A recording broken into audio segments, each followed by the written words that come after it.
Esse homem chamado Neemias estava servindo o rei Atarxerxes como copeiro. E nessa ocasião que narra o início desse livro, ele recebeu algumas pessoas vindas de Jerusalém. E quando essas pessoas chegam, ele pergunta: e aí, como está a minha cidade? Como está a bela Jerusalém? Imagine você ser tirado do seu lugar onde nasceu, e de repente você encontra com alguém que veio de lá, e você fala assim: como que está lá? Continua bonito, continua tudo certinho, as coisas continuam funcionando como sempre? E dizem assim: não, a cidade foi dizimada, os muros foram queimados, a nossa bela cidade já não é tão bela.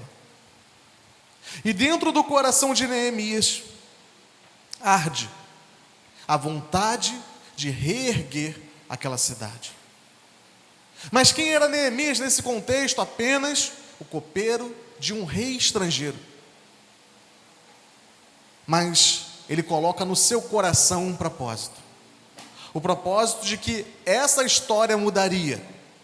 Não porque ele tinha poder, não porque ele tinha posses, não porque ele tinha autoridade, mas porque ele tinha um Deus.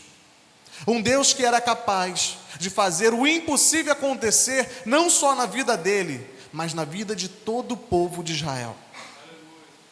E avançando um pouquinho mais, no capítulo 4, Neemias, ele vai orar, ele vai falar com Deus, ele vai falar com o rei, e o rei vai dar uma carta de autorização. E no capítulo 4, diz assim a palavra do Senhor, a partir do versículo 1: quando Sambalate soube que os judeus estavam reconstruindo as muralhas, ficou furioso e começou a caçoar de nós, diante dos seus companheiros e do exército dos samaritanos. Ele disse: o que é que esses judeus miseráveis estão fazendo? Será que eles pretendem reconstruir a cidade?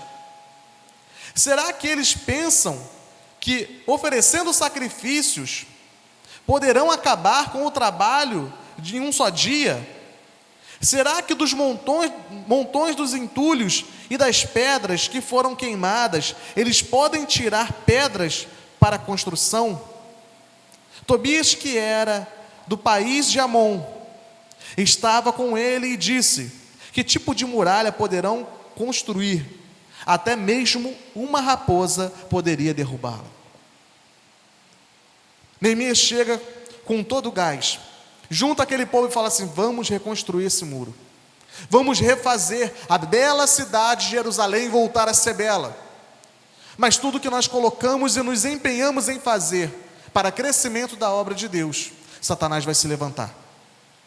E ele não vai se levantar de uma forma qualquer, ele vai se levantar com fúria. Porque aquele homem, olha só como ele diz, quando ele sabe que os judeus estavam reconstruindo, ele ficou furioso e falou diante dos seus companheiros: o que esses judeus miseráveis estão fazendo? O que esses homens, será que eles não têm mais nada para fazer? Será que eles não sabem que dali eles não vão conseguir tirar nada? Não sabe que essa cidade foi totalmente destruída e não tem mais reconstrução para ela? É assim quando nós colocamos as nossas mãos para fazer algo que Deus nos direciona. Os inimigos vão se levantar, as pessoas vão tentar nos parar, vão tentar caçoar de nós, mas existe uma promessa nas nossas vidas, que aquele que te enviou para fazer uma boa obra, ele vai ser fiel para fazer com você terminar. Ele vai até o final contigo. Ele não vai só começar contigo, ele vai até o final. E Neemias entendia esse processo. Ele entendeu que ele recebeu um chamado do Senhor e que ele precisava colocar em prática aquilo que Deus colocou nas suas mãos. Foi algo que nasceu, uma semente que nasceu no coração de Neemias. Mas ele poderia muito bem pensar: sou apenas um simples copeiro, sou apenas mais um de tantos judeus espalhados pelo mundo. O que eu posso fazer que vai mudar alguma coisa? Ele poderia pensar dessa forma, mas ardeu no coração dele o desejo de ver aquela obra completa. Talvez quando ele chegou, ele viu assim: realmente está difícil, mas o Senhor está comigo. Realmente está tudo destruído, mas é dessa destruição que vai nascer algo novo. Vai nascer algo que as pessoas vão olhar e não vão entender. E aqueles inimigos que se levantaram contra Neemias, eles começaram a tramar contra ele. E aí vem a questão que eu quero compartilhar com os irmãos, que ele vai falar a partir do capítulo de número 6.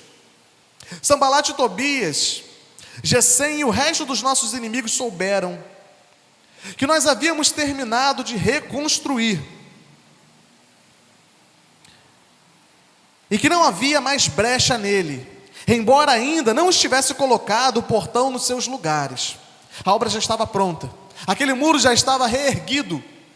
Neemias já sabia que a sua missão estava quase sendo completa, mas os seus inimigos não deixaram de tentar parar aquela obra.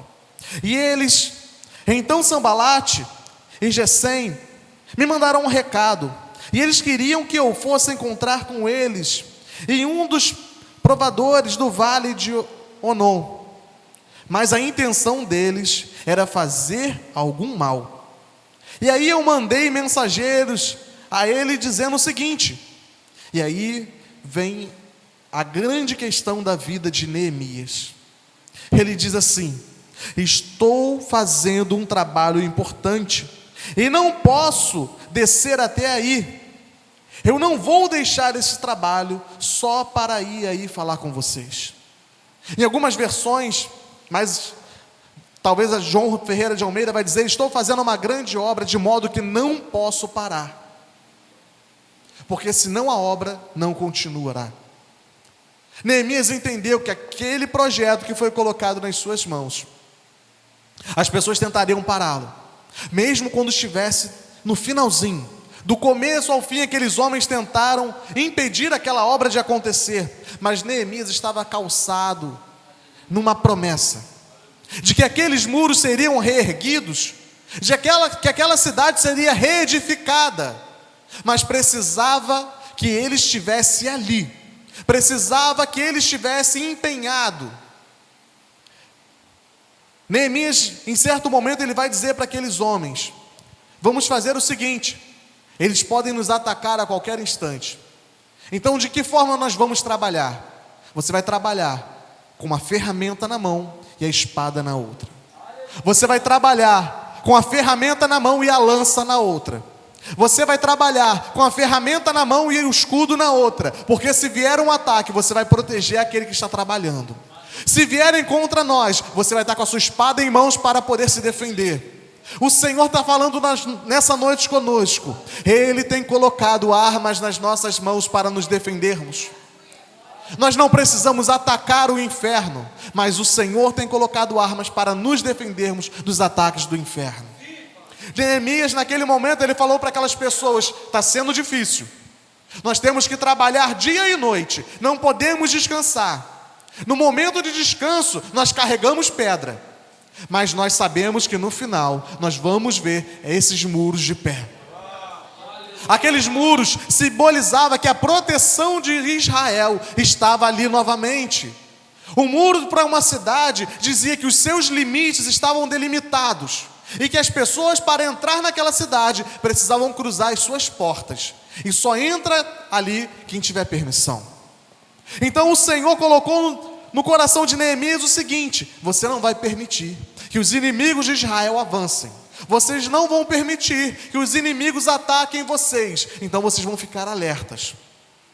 A partir do versículo 4, Neemias vai dizer assim: e eles mandaram o mesmo recado 4 vezes, e eu mandei sempre a mesma resposta. E aí você tem falado: mas presbítero, está difícil porque é sempre a mesma coisa, sempre o mesmo ataque, eu não estou mais aguentando. Neemias falou para aquele povo: nós estamos cansados, mas a resposta vai continuar sendo a mesma: estou fazendo uma grande obra. Os inimigos tentam distrair, mas estou fazendo uma grande obra. Os inimigos tentam atacar, estou fazendo uma grande obra. Naquela reconstrução, aqueles homens não ficaram dispersos, eles ficaram alertas o tempo todo, porque eles sabiam que existia um inimigo ali tentando o tempo todo atacar. E aqueles homens, eles só queriam que aquela obra não acontecesse. Eles não queriam ver aqueles judeus mortos. Ele não queria ver Neemias morto. Ele só queria que aquela cidade não existisse. E quantas coisas têm acontecido na sua vida que os inimigos só não querem que exista na sua vida. Ele só quer que aquele sonho morra. Ele só quer que aquele plano não exista mais na sua vida. Mas o Senhor está falando comigo e contigo nessa noite. Aquele sonho que Ele plantou no seu coração, permaneça firme nele até o final.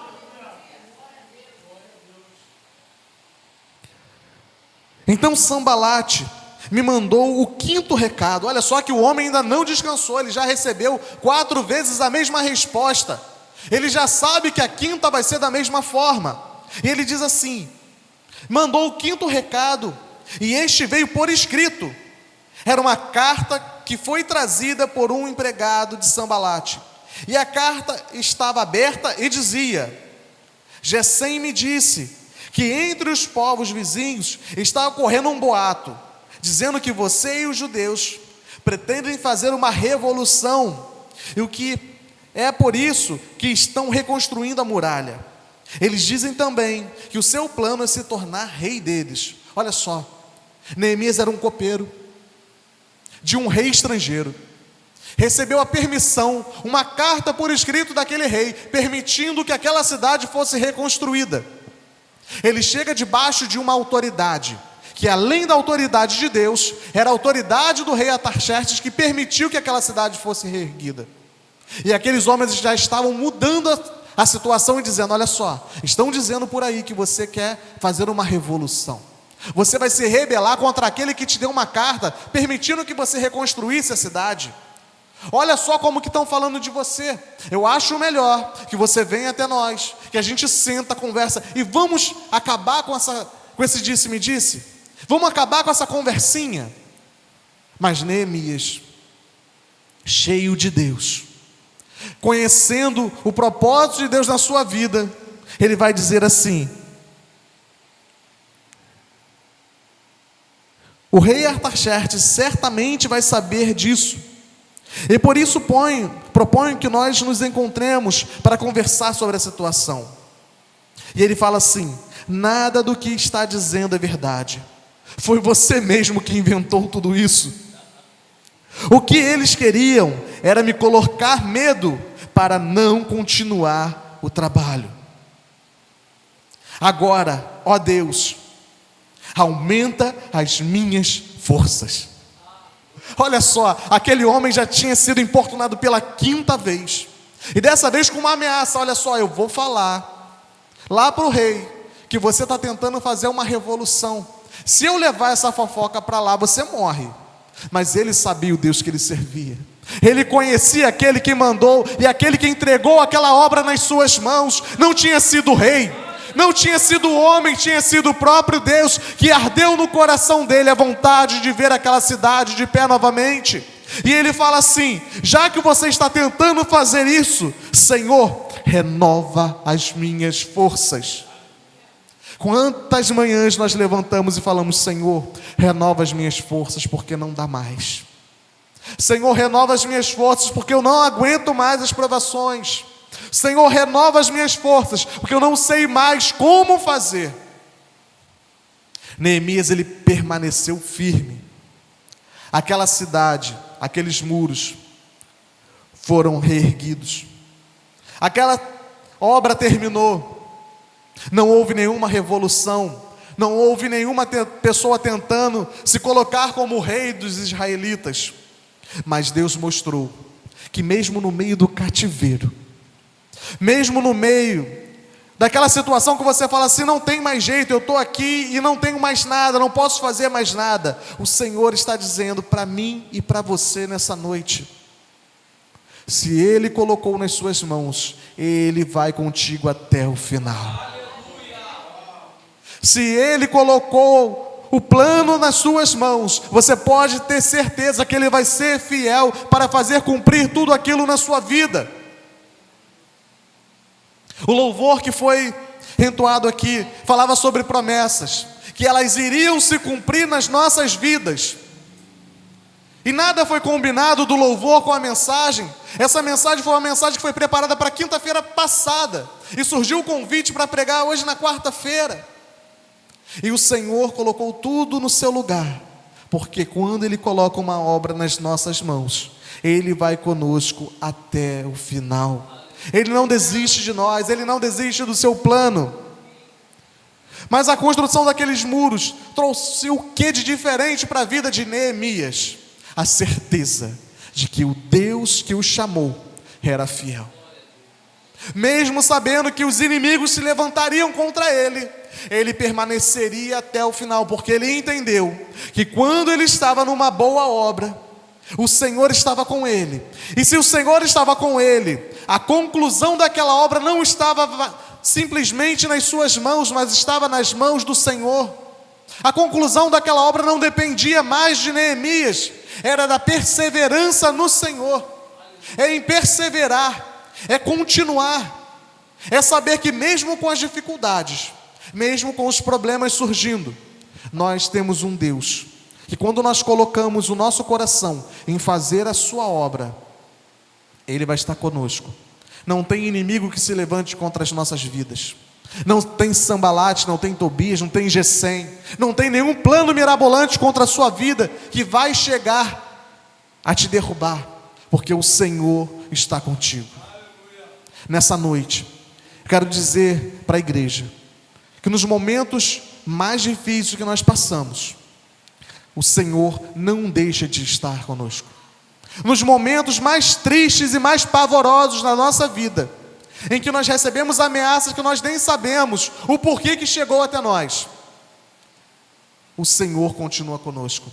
E aquele plano que Ele colocou nas suas mãos, se Ele colocou, Ele vai contigo até o final. Ele vai ser fiel para cumprir tudo aquilo que Ele colocou nas suas mãos. Tudo que Ele te prometeu, Ele não é filho do homem para que minta. Ele não vai mentir para você. Se Ele te disse que você vai até o final, é porque Ele sabe da sua força. Ele sabe até onde você consegue aguentar. Ele nunca vai te colocar um fardo maior do que o que você suporta. Ele nunca vai te colocar em um lugar onde não dá para você ficar. Aonde Ele te colocou, Ele tem um propósito. Aquilo que Ele fez na sua vida tem um propósito. E se nós permanecermos confiantes nele, entendendo que o propósito final vai ser a glória dele sendo revelada nas nossas vidas, nós alcançaremos o melhor de Deus nessa terra. E assim eu agradeço a oportunidade no nome santo de Jesus.